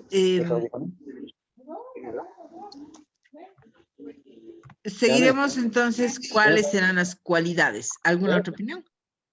No, ¿no? Licenciada, Sí, al sí. respecto de lo que hablábamos sobre si ser feliz es una decisión, no necesariamente cuando la situación es adversa, significa que eso no es cierto, va a generar un estado de ánimo negativo. De eso se trata, creo, el manejo de las emociones, ¿no? Al momento de que se presentan situaciones o todo lo que a tu alrededor es negativo, es tu decisión al fin y al cabo, cómo vas a enfrentar todo lo que está pasando. El manejo de las emociones al momento de una resolución de conflictos es muy importante. Parte del manejo de las emociones son pues la capacidad personal, intrapersonal, la que está usted tratando en esta clase.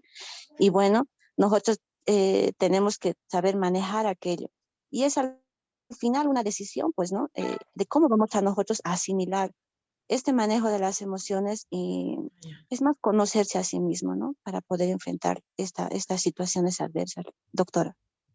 Súper. Y usted ha dicho algo muy, muy, muy claro, ¿no? Muy concreto. O sea, no puedo yo gestionar mis emociones si no me conozco. Y esa es la inteligencia emocional, ¿ya?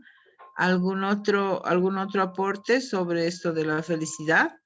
Al comienzo se pensaba que ser feliz, que decían, ¿no? Había toda una ola, decía, el cerebro ha sido diseñado para ser feliz, pero eso se ha refutado, ¿no?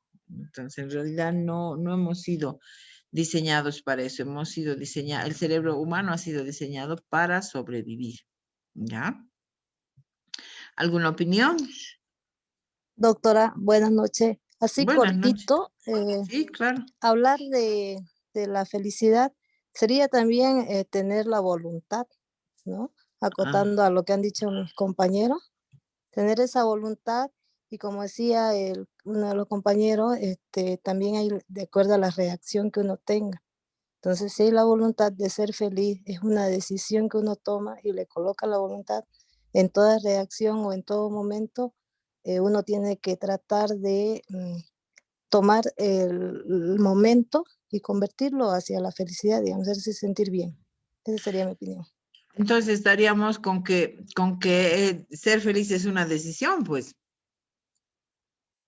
Así es, doctora, una decisión, pero también colocando de todos modos una voluntad, la voluntad de ser feliz. Ah, claro, no solo decidir, sino llegar. Exactamente, doctora. Súper. Ya estaba aprovechando para sacar la lista. No se van a olvidar del chat. Ya, bueno, entonces continuaremos. Ya vamos a acabar esta parte. Después vemos que también hay cualidades, ¿no? Hay cualidades en una persona que tiene una inteligencia emocional y estas cualidades se llaman, son cualidades de la personalidad positiva en realidad, ¿no? Entonces, estas personas que desarrollan inteligencia emocional, en primer lugar, creen en sí mismos, ¿no? Pero también están dispuestos a ver lo bueno de los demás, no lo malo, ¿sí? Estas personas, dice, pueden ver oportunidades en todas partes y están muy enfocados en soluciones. Estas personas desean dar, son persistentes y son responsables por sus vidas, ¿ya? Ahora, ¿qué ventajas tendrá la inteligencia emocional? En primer lugar, la persona que desarrolla inteligencia emocional primero reconoce y valora las emociones en sí mismo, pero también en los demás. Aplica efectivamente la información y energía de las emociones en su vida, maneja y expresa los sentimientos adecuadamente, desarrolla habilidades emocionales para sentirse satisfecho y domina hábitos mentales que favorecen la creatividad y la productividad. Por eso se ha trasladado toda esta teoría al ámbito laboral, como vamos a ver. Y además esta otra ventaja de la inteligencia emocional es que la inteligencia emocional se puede alimentar, se puede desarrollar, se puede incrementarla, pero también se puede enseñar, ¿ya? Vean, en el ámbito laboral, la inteligencia emocional como base de las habilidades sociales nos va a llevar a trabajar en equipo, que es muy necesario en estas épocas, nos va a llevar a una adecuada comunicación emocional, también necesario en estas épocas, nos va a hacer empáticos, nos va a hacer asertivos, nos va a ayudar a resolver conflictos. Ya han hablado, por ejemplo, del liderazgo y la cooperación. Entonces, esta teoría se ha trasladado al ámbito laboral y se habla mucho de inteligencia emocional. Hay talleres de inteligencia emocional, hay coaching de inteligencia emocional, hay cursos para capacitadores en inteligencia emocional. Es un poco el boom, ¿ya? Lo bueno es para nosotros que se toman en cuenta las emociones, que no solo es razón. ¿Qué relación tendrán los sentimientos con la toma de decisiones? Y aquí tenemos que analizar que las emociones y los sentimientos son agentes indispensables en el proceso de razonar, ¿ya? No están separados, no es así. Para razonar tiene que haber un sentimiento, ¿no? La cosa es que no me guíe básicamente el sentimiento, sino que haya un equilibrio entre razón y sentimiento. También las emociones van a guiarme a la toma de decisiones, pero me van a hacer ver un poco el pasado con la experiencia y me van a mirar, me van a hacer que yo pueda mirar al futuro para hacer proyecciones, para predecir el futuro, para modelarlo, moldearlo, dice, ¿no? De la forma más beneficiosa posible, o sea, para manipular, ¿no? Pero haciendo, de acuerdo a las capacidades que hemos visto, haciendo todo lo posible. O sea, una persona con inteligencia emocional no va a esperar que todo sea posible si no hace absolutamente nada, ¿no? Canjeamos, dice, la gratificación inmediata y podemos diferir el placer inmediato por un futuro mejor. Y podemos hacer sacrificios también inmediatos sobre la misma base. Entonces, vean, los sentimientos estarían muy implicados en la toma de decisiones. Esta toma de decisiones podría ser que yo espere, que persevere, que para triunfar me esfuerce, pero no es ya, ¿verdad? Podría, la persona con la inteligencia emocional podría mediatizar el impulso, o sea, aplazar la recompensa, lo que les decía, y esforzarse en el proceso, aunque sea largo, siempre y cuando tenga un objetivo bien definido. Entonces, es importante que nosotros podamos comprender los diferentes tipos de emociones. Si comprendemos los tipos de emociones, vamos a poder abordar los conflictos personales y los conflictos sociales. En educación, ¿no? Las emociones, vamos a ver que las emociones no se pueden dominar solamente a través de la razón pura. Dice José Antonio Damasio que para dominar una emoción, ¿no? Se necesita una emoción más fuerte, pero que esté motivada por la razón. Decir no y negar la emoción es voluntad, ¿no? Es imponer este córtex sobre el sistema límbico. O sea, es un poco, a eso se refiere, gestionar las emociones, ¿ya? ¿Qué entienden por esta parte? A ver, ¿quién me puede ayudar a interpretar esta partecita? Las emociones, dice, no se pueden dominar solamente a través de la razón pura. Ajá, peor. Ya, a ver, ¿quién me ayuda a interpretar eso?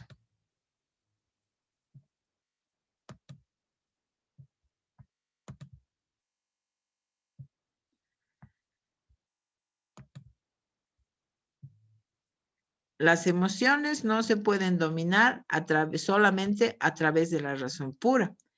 Se necesita una razón más fuerte, motivada por la razón. Y ahí es donde domina mi córtex sobre mi sistema límbico. ¿Qué significa eso? A ver, ayúdenme a interpretar esa partecita. Wilfredo ha levantado su mano.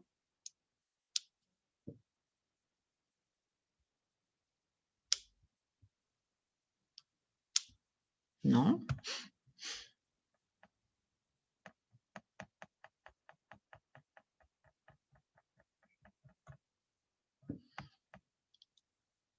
Ya, entonces aquí está la respuesta. Lo que ya decía la colega, ¿no? Es la voluntad, es esta parte, ¿no? La capacidad de decidir, ¿no? De la función ejecutiva, que es la voluntad, es el método para educar las emociones. La voluntad se forma a través de la madurez de esta zona, de nuestro córtex prefrontal, desde edades muy tempranas, donde una emoción adecuada va a suprimir una emoción negativa. Entonces vemos que las emociones en todo el proceso educativo no se van a suprimir, o sea, no pueden suprimirse. Pero ¿qué vamos a hacer? Tenemos que enseñar a organizar las emociones, de tal modo que pueda suprimir aquellas que no son muy buenas e incrementar aquellas que son más buenas. Y eso es gestionar las emociones, subirle el volumen a unas, bajarle el volumen a otras, actuar con unas en una circunstancia y actuar con otras en otra circunstancia. A eso se refiere la gestión de emociones. Que va a dar lugar a la toma de decisiones, ¿no? Entonces, como hemos ido tomando decisiones, se ha fortalecido la voluntad, ¿no? Podemos equivocarnos. La cultura del error tiene que ser nuestra muchas veces, porque es malo fracasar en nuestra cultura, ¿no? Hay culturas donde se aprende del fracaso, el fracaso es parte del aprendizaje, ¿no? Tenemos que, desde la educación, construir un sistema que favorezca la toma de decisiones, pero considerando que toda decisión tiene un contenido emocional. ¿Listo? Bueno, ¿cuáles son los componentes de la inteligencia emocional? ¿Quién me dice? Para cerrar esta parte y después pasar a los comentarios. ¿Cuáles son los componentes de la inteligencia emocional?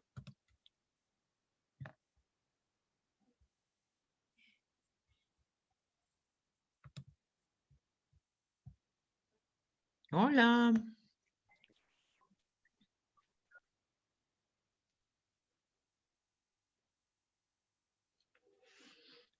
¿O se ha colgado?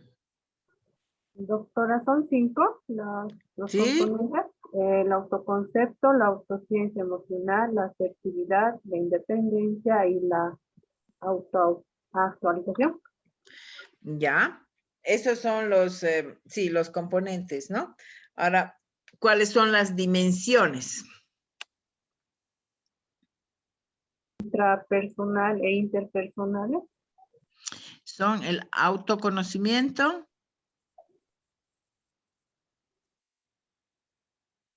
la autogestión, la automotivación,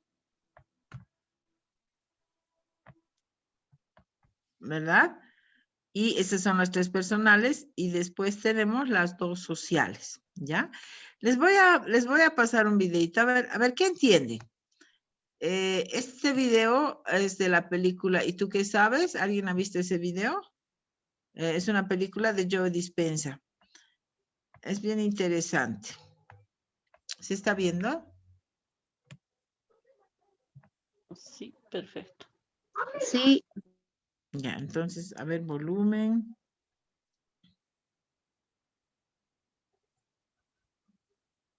Ah, no, ese es internet. Ya, a ver, ¿listas?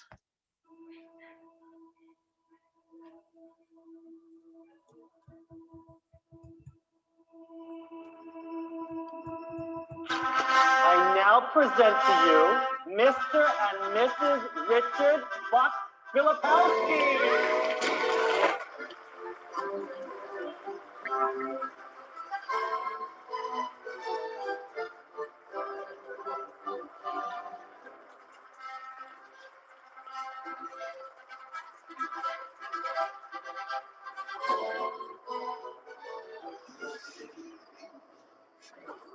Rain, when it fires its thoughts, is likened unto the landscape of a thundercloud. And the synaptic cleft is the sky between the storm and the earth receptor site. And you see this foreboding dark cloud boiling sky. And you see electrical impulses moving through it, veins of electric light, and then you see it hit the ground.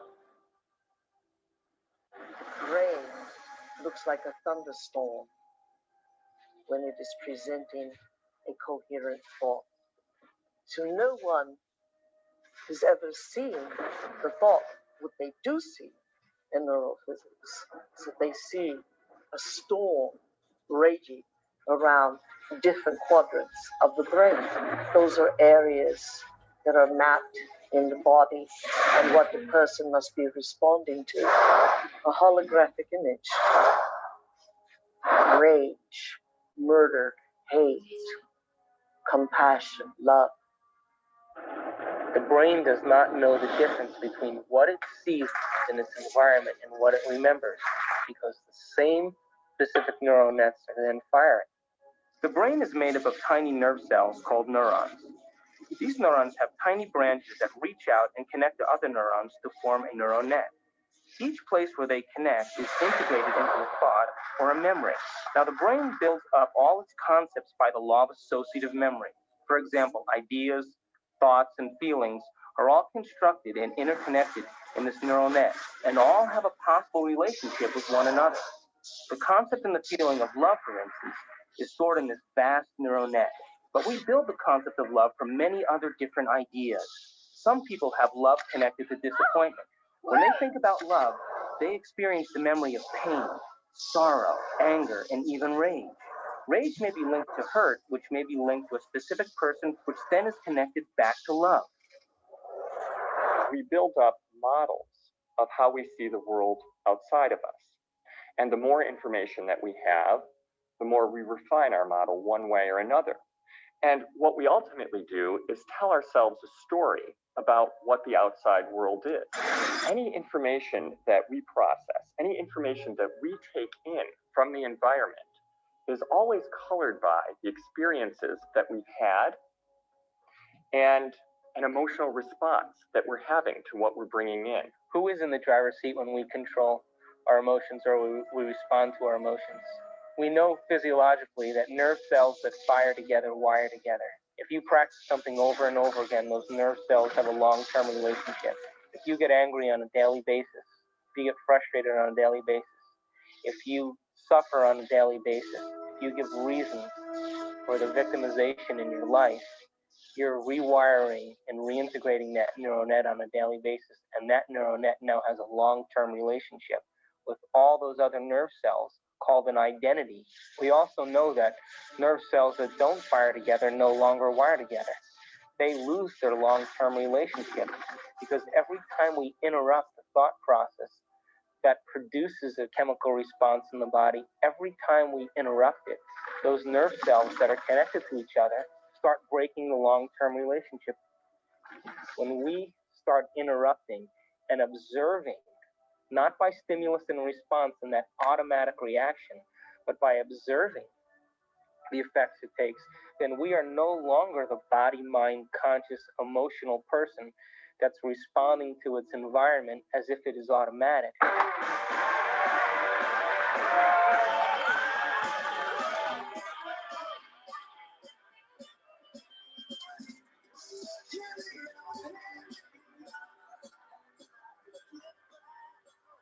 Does that mean emotions are good or emotions are bad? No, emotions are designed so that it reinforces chemically something into long-term memory. That's why we have them. All emotion is holographically imprinted chemicals. The most sophisticated pharmacy in the universe is in here. There's a part of the brain called the hypothalamus. And the hypothalamus is like a little mini factory, and it is a place that assembles certain chemicals that matches certain emotions that we experience. Those particular chemicals are called peptides. They're small chain amino acid sequences. The body's basically a carbon unit. It makes about 20 different amino acids all together to formulate its physical structure.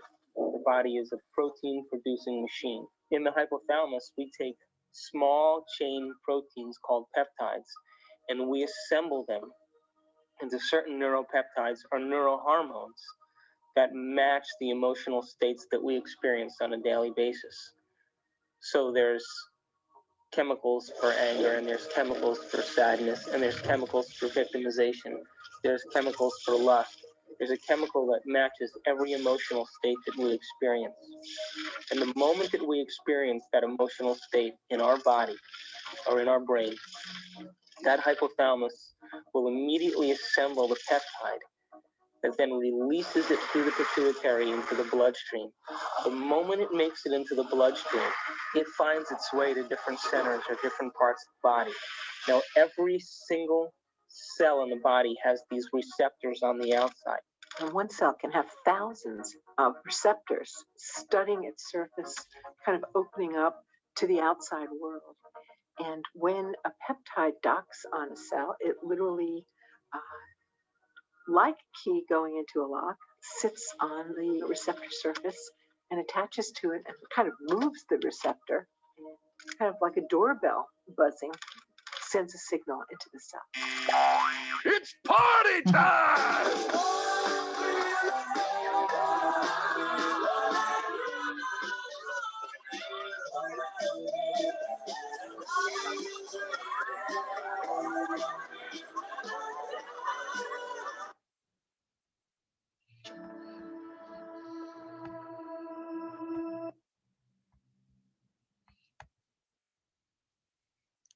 Ahora sí.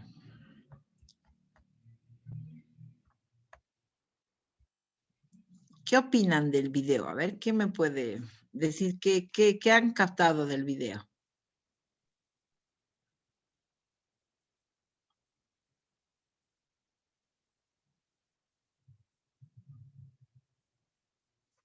¿Alguien han visto el video?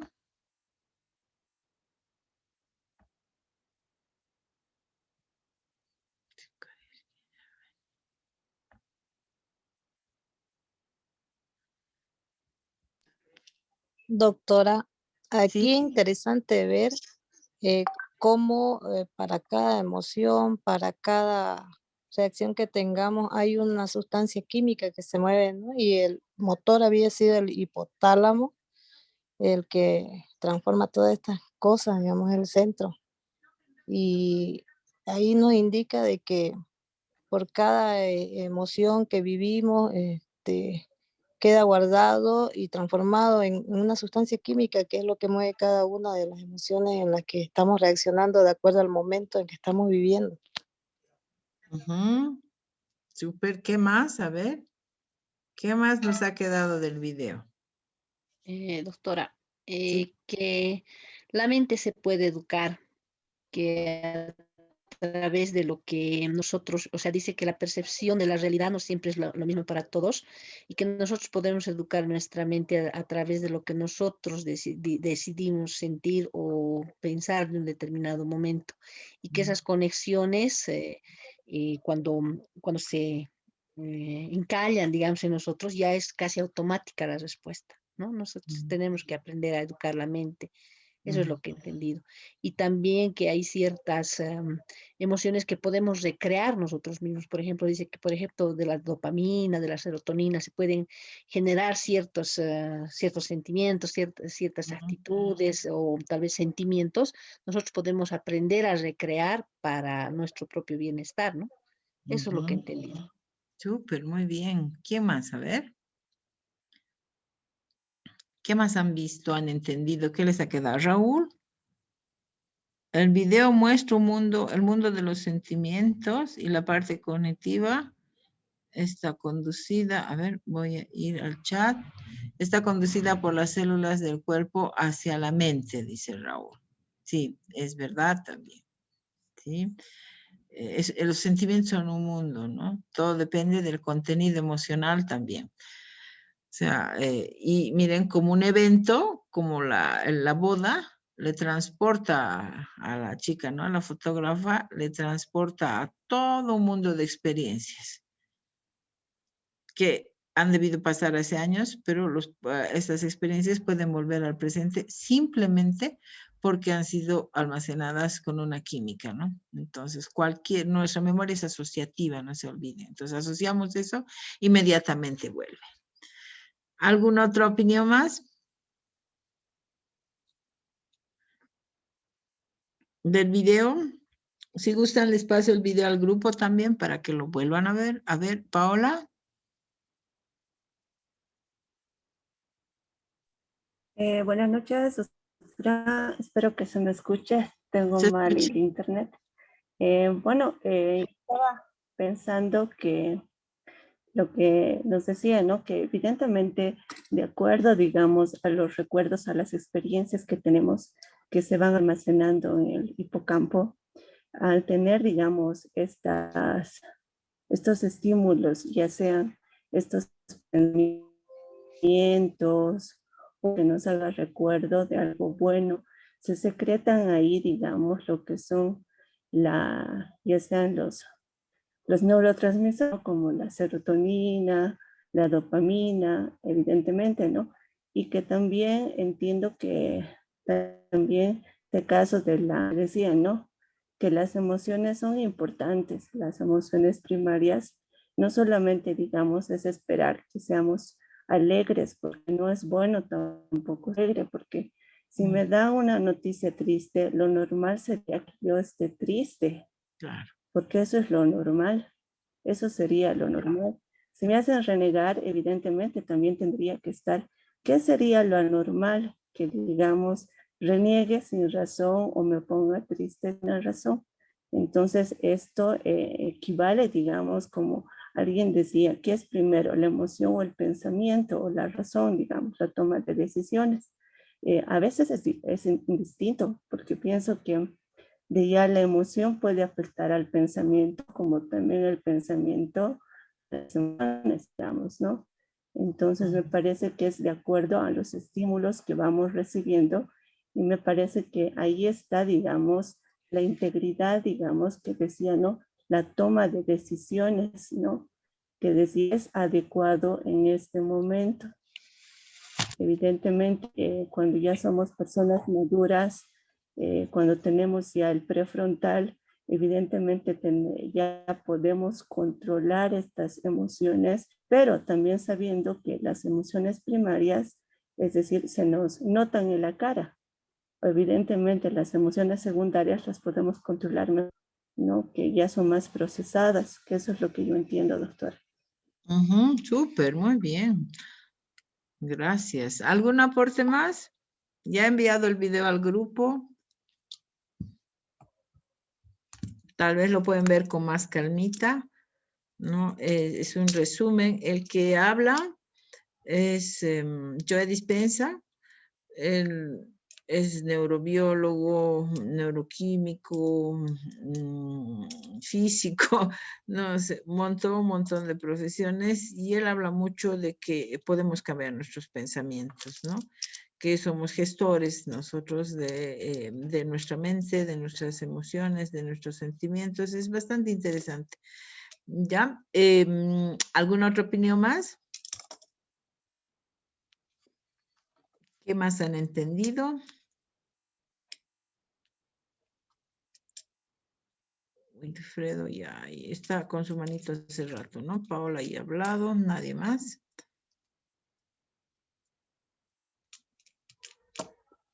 Bueno, entonces para el día lunes, el lunes había sido feriado, pero sucede que en los posgrados no se puede mover ni un día porque se atrasa toda la planificación. Entonces lunes igual tenemos clases a la misma hora de 7 a 9. Vamos a ver ya la parte cognitiva, vamos a ver las funciones cognitivas, vamos a ver la atención, la percepción, el pensamiento, el lenguaje, que es la otra dimensión. El miércoles vamos a ver la dimensión ejecutiva y el viernes vamos a ver la diversidad. Ese mismo viernes yo les voy a explicar todo el trabajo que tienen para una semana y tienen una semana Para preparar sus trabajos van a hacerse una autoevaluación de sus perfiles cognitivos, ¿no? Les voy a pasar test y les voy a explicar y van a hacer un informe. Ese va a ser su trabajo.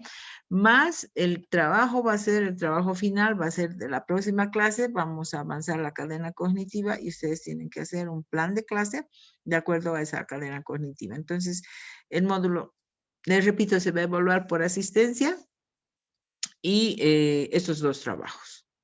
¿Listo? Voy a parar de grabar. Y eso.